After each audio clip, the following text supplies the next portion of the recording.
எதிர்ப்பினுடைய தன்மை வந்து முன்னப்பின்ன இருக்கலாமே தவிர இப்போ ஒன்றும் புதுசாக நாங்கள் எதிர்ப்பு தெரிவிக்கல. அதனால்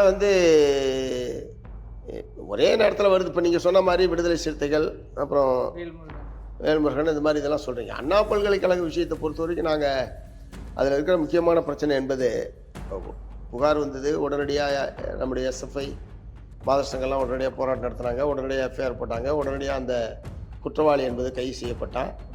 அந்த சார் என்பது என்னன்னு தெரியல, ஏன்னா அது அப்படி ஒரு வார்த்தையாக அவர் பயன்படுத்துகிறேன்னு கமிஷனர் சொல்கிறாரு.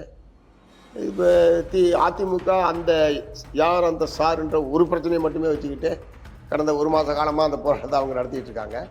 எங்களை பொறுத்த வரைக்கும் அதில் சரியான திசை வெளியே தமிழ்நாடு அரசாங்கம் போயிருக்கு. ஒரே அதில் இருக்கிற பிரச்சனை என்பது அந்த எஃப்ஐஆர் லீக் ஆனது என்பது ரொம்ப கடுமையான விஷயம், ரொம்ப கடிக்கத்தக்க ஒரு விஷயம்.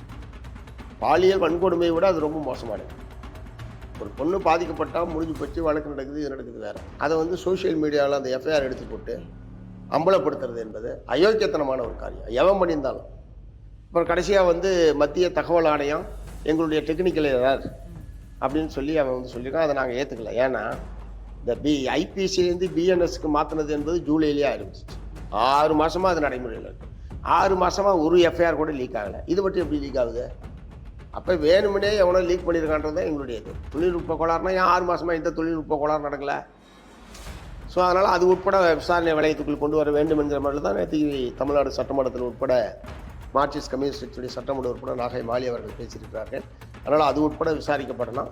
இங்கே உயர்நீதிமன்றமும் இந்த வழக்கை பொறுத்த வரைக்கும் நேரடியாக அவங்க கண்காணிச்சிட்டு இருக்காங்க. அவங்க முன்னிலையில் தான் 3 ஐபிஎஸ் அதிகாரிகள் கொண்ட குழு என்பது போடப்பட்டிருக்கு. ஸோ அந்த மாதிரிலாம் சரியான திசையில் போகிற மாதிரி தான் மார்க்சிஸ்ட் கம்யூனிஸ்ட் கட்சியினுடைய கருத்து.